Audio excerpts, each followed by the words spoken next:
I'm going to ask Dr. Borenstein to come back, but he's asked me first to correct a misconception that I made earlier. He does not drive a Maserati. In fact, his car was featured in a slide from John Mann. He actually drives a red Mercedes. So I just want to correct that, Dr. Borenstein. Thank you for the clarification, Bob. I appreciate that. We have two more really wonderful presentations today.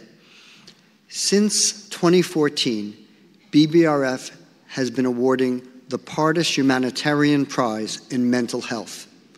This prize is named in honor of Dr. Pardis, the first recipient of the award.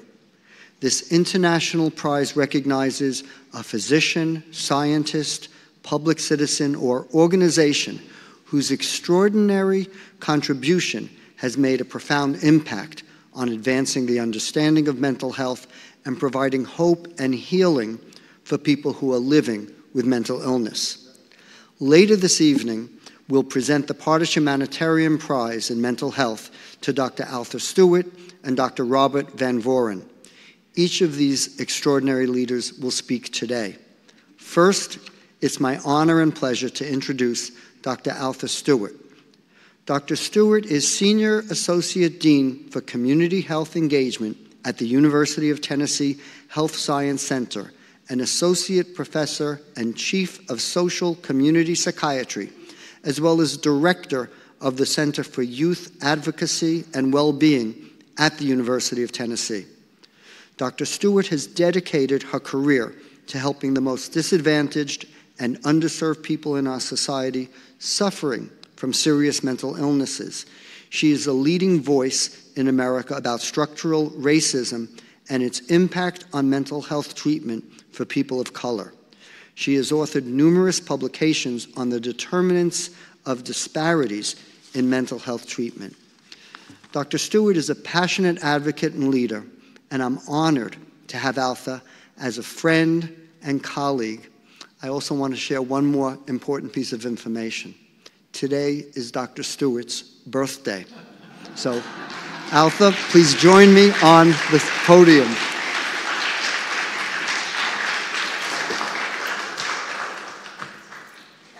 Thank you. Thank you so much. Guess it's still morning, yeah. I'm still on Central Time, so bear with me. Good morning, everyone, and thank you for being here for my birthday party. And if I can just thank the Brain Behavioral Research Foundation for throwing me this extravagant gala as a party. I couldn't have asked for a better way to spend my birthday. You know, as you age, you don't need all of the frills and fun stuff. You really need meaningful social interaction with people that you know and respect, that make you smile. I believe smiling is very important. And so it's my pleasure to be here with you today and to share some thoughts on a view of research that I'm passionate about. And it's going to be a little bit of a shift. You won't see the kyurenic acid,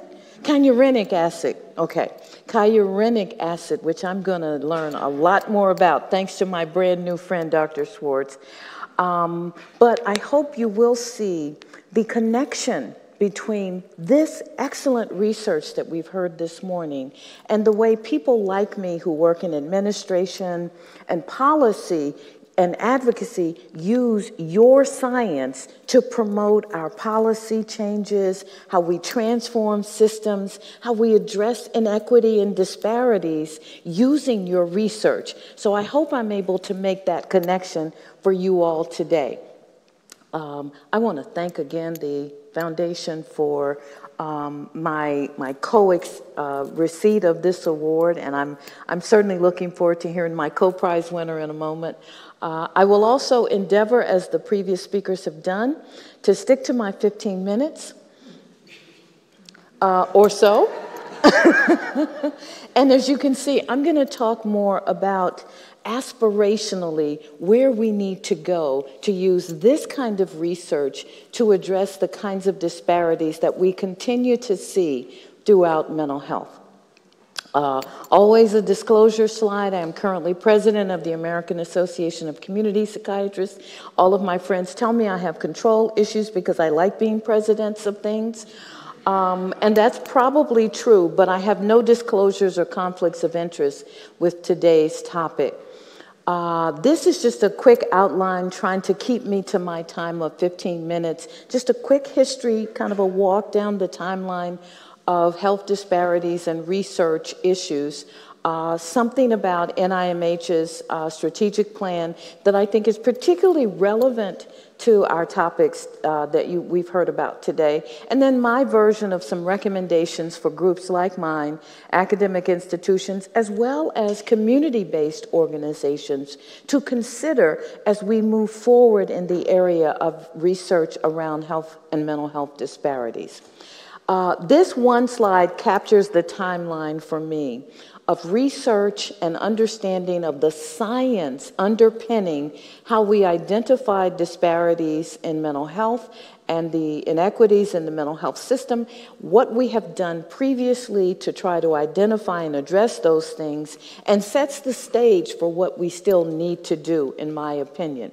At the top, the Heckler Report, which most of you remember, was one of the earliest publications around minority health issues, not specific to mental health, and not really inclusive of a lot of mental health information, but at least setting the stage for where we needed to focus our thinking. Followed, a decade later by David Satcher when he was Surgeon General for the United States, followed by his historic mental health report, followed by the Mental Health, Cultural, Race, and Ethnicity Report, which found itself in the unenviable position of presenting a mountain of science produced by some of the leading researchers of the day around mental health, and begin to look at it through the prism and lens of how does this break down around racial areas. Primarily focused on what were then the 4 federally recognized racial and ethnic minority groups, which have since been expanded to include populations beyond race and ethnic identification, but began us thinking about what else do we need to know, what else can we learn, and how should we be directing future researchers to explore these areas. Then, of course, the landmark IOM report that laid out the history and the current state of health disparities. I would point out that with the exception of the Surgeon General's report, most of these had more to do with overall health care than with the specifics of mental health. But I think and would submit that if we can begin understanding more about health, we will be able to extrapolate and use that to better our understanding about mental health in these areas. And as my friends at NAMI say, there is no health without mental health.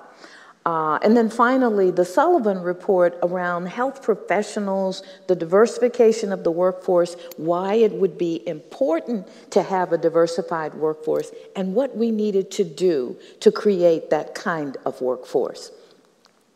There are a lot of reasons that have been given for the lack of diversity within the research community as it relates to health disparities, with NIH leading the pack under our last director, Dr. Francis Collins, who really began to do a deep dive into what the role of the federal government's research arm, the institutes, responsible for research, which are funding a lot of the research that we've heard about here today, if this was one of the mandates given to them, what exactly were the reasons that some of these things were not occurring already?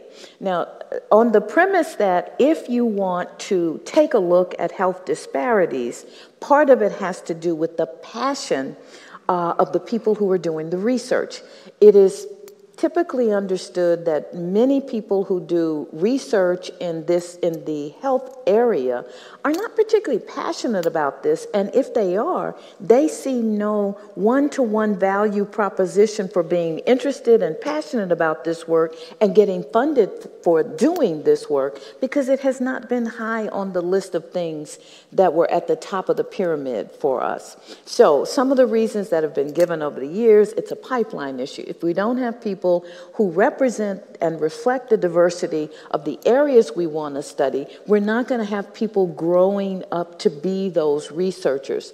Many of the top researchers in this audience, I'm sure, have mentees who are reflective of a diversity of individuals who may or may not have an expressed interest in doing this kind of research and aren't being encouraged to do it because it's not always valued.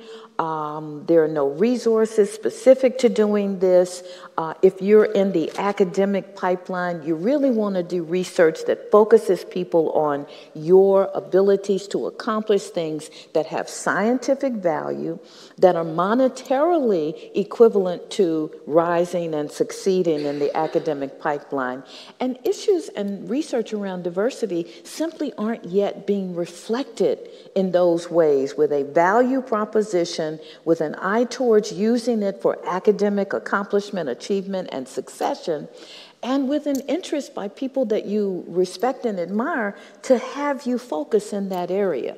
So some people even would say that the people who are interested in this kind of research are less qualified than people interested in other kinds of research. And after all, we all encourage people that we know to do things that we think they're going to be good at or that we'd like to see them succeed at. And if I don't have anybody in my immediate network who I think would be capable of doing this or what might be interested in it, I don't know who to recommend to do it. So these are some of the general reasons that we really have to focus like a laser beam on some of this. Our good friend Josh Gordon at NIMH, when the issues around eliminating disparities in healthcare and mental health care and in the research surrounding these areas came, made some specific steps at NIMH, which are included on this slide, and I won't read through the whole thing, but as you can see, creating a specific, accountable, responsible, and transparent area to do this is important. Having collaborations with all of the major groups who do any kind of research to help them begin to focus on this is important. And then incorporating as a very valued partner the community in which you want to do this research and the populations in that community that you want included in this kind of research at all stages of the research.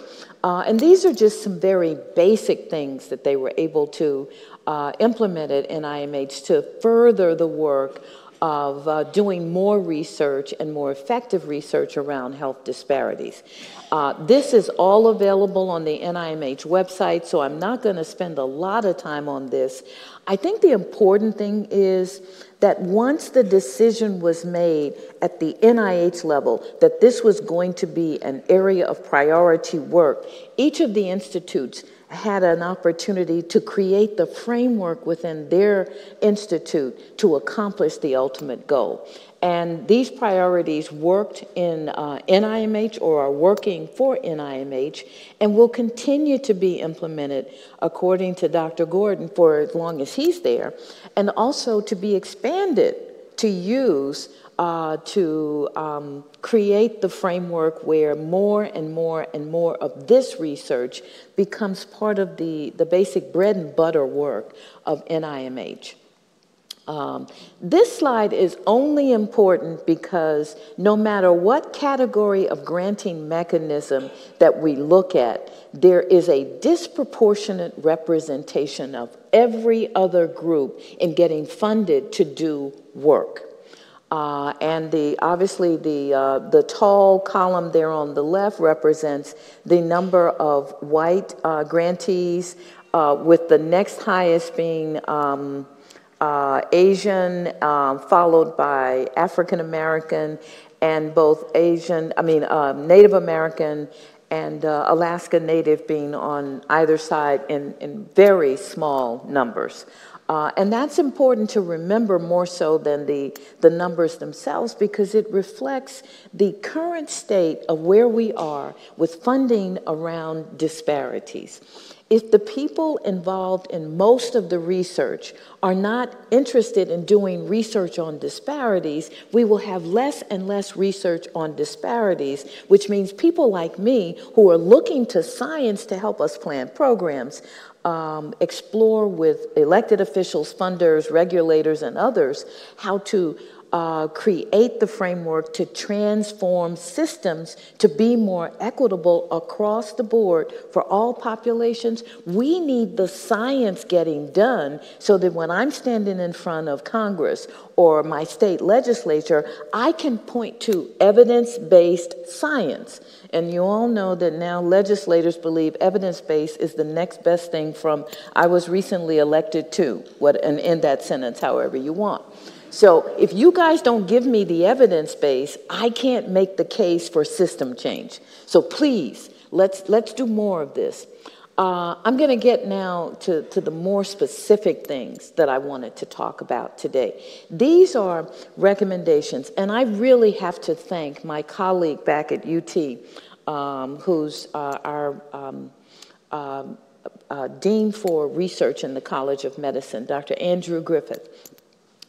For talking me through. He and I sat down, and when I told him I needed to do a talk that involved research, we sat down and came up with 4 areas that we would recommend. So thank you, Andy, if you are listening. 4 areas that we would recommend as a starting point for anyone who's wondering, how do I begin the process at my place, my institution, of getting this kind of research underway if it's not already going on? And the first was that we would commit to having enhanced training that prepares everyone, trainees, early career scientists, to conduct research in these areas and create those systems that value this work as part of one's progression in the academic arena to leadership positions. Basically what that means is, as we are engaged in recruiting our doctoral students and postdoc students and those who express an interest in some kind of research, basic science or community-based participatory research, that we really work to enhance the training to incorporate a lot of what we know works when it comes to diverse professionals, diverse communities, community engagement, and that sort of thing. That we really do have to work hard to enhance that kind of training, to prepare them adequately. And that we start in our own programs building on whatever those unique and distinctive health issues are in our area. I'm from Tennessee, Memphis specifically. We are the buckle of the belt for diabetes, obesity, cardiovascular issues, a host of chronic medical conditions. We have an overwhelming problem with opioid abuse. There are lots of specific things in Tennessee that we can use to build our portfolio directly related to a need in our community, the population there to work on these things with and to engage with in terms of a partnership around some research to understand better the issue, to plan better for the response to meeting the needs of the community, and to addressing what I asked earlier, giving me that evidence base so that I can use that to craft programs and policies and make a difference in transforming systems. So use what you got, leverage what is unique to you. The term exploit comes to mind, and I certainly don't mean that in a negative or derogatory way, but I have a perfect laboratory for at least 5 major medical conditions and substance abuse right in my backyard. To not reflect on that and to find people who are interested and passionate in doing that kind of work, and to encourage and engage them and hopefully recruit some of them to come and stay and do this work with us, is a part of my mission through the College of Medicine. The third is intentionality. If there is one word that comes as a result of all of this discussion about disparities research, it is intentionality. This doesn't happen as an aside. It can't be a nice byproduct. It has to be intentional. We have to be intentional about the systems we create, the structures we manage and develop, and that we have to be intentional about not creating unnecessary barriers to accomplishing these first two. Now, intentionality about not creating unnecessary barriers is not the same as eliminating barriers. Eliminating one barrier that creates another one does not help the situation. We have to be balanced and focused on not creating unnecessary barriers. If we decide to have a value on people who want to be promoted, whose primary work has been in disparities research, we can't say, oh yeah, we value that, but then the only research that gets you promoted is something that does not include disparities. We cannot create unnecessary barriers to accomplishing numbers 1 and 2. And it also doesn't help if we're not intentional to convince people that they want to come and work with us, and if this is their area of passion, we're prepared to support them with all of those things in the first 2. And then finally, number 4, using everything that I've talked about as the framework for how we translate what we know to be a best practice through all of medicine, not just mental health, because again, no health without mental health is the mantra that we should all be talking about, and that we do this through a process of community engagement. I rarely have to define for people that community engagement is not the same as community outreach activities. That community engagement is an actual process where you work within the community, not coming and saying, I have something good for you, please accept it, where you work within the community to find out, what do you see as the problem? How would you consider we would be working together to respond to that problem? Where do you see a role for the academic institution or the large community mental health agency in working directly with the population that will be helped if we bring all of these things into your community that we think will be helpful? And are you on board with that? Are you willing to be one of our key stakeholders, chief champions of this throughout the rest of the community? Will you stand with us when we go and appeal to county commission, city council, state legislators, congress people? Do you understand enough, or are there things we're not sharing with you that you want to know more about? Real community engagement means being immersed in that community, not just to present a health fair a couple of times a year where you do blood pressure screens and other things, but to really become a part of the community. And for many young people, particularly entering the field today, that is how they measure our willingness to be part of the social justice of healthcare movement that they are passionate about. When Jeff and I were in med school, we were told we were idealistic and liberal in our thinking and that sort of thing. Today's young person, whether they're going into basic science research, medical school, or any of the other health professions, sees healthcare as a social justice issue. And if we cannot frame what we do as a group of health professionals who are interested in the research that underpins the better quality programs, the equitable access to those programs, and the best outcomes for anyone who has that kind of care, they're thinking we're not meeting our social justice mission. And that is not good for recruitment. So this gets to how do we translate this into something that a trainee understands will in fact address their need to be part of a health as social justice movement, and how do we share with them that doing things this way that we're talking about through the research to practice continuum is really one way to reduce mental health disparities. How do we teach community engagement? I just told you that I spend a lot of my time explaining to people what community engagement really is, and repetitively and redundantly doing that.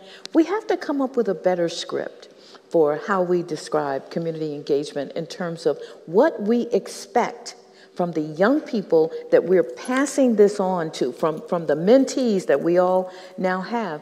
We have to come up with a great way to teach this so that they embrace it and share it and pass it on. How do we connect the research that we'd like to do to what's in it? Literally, what's in it for the community? How do we do that? Can we demonstrate the return on investment that reflects the community's need as a priority, even as we are accomplishing our goal?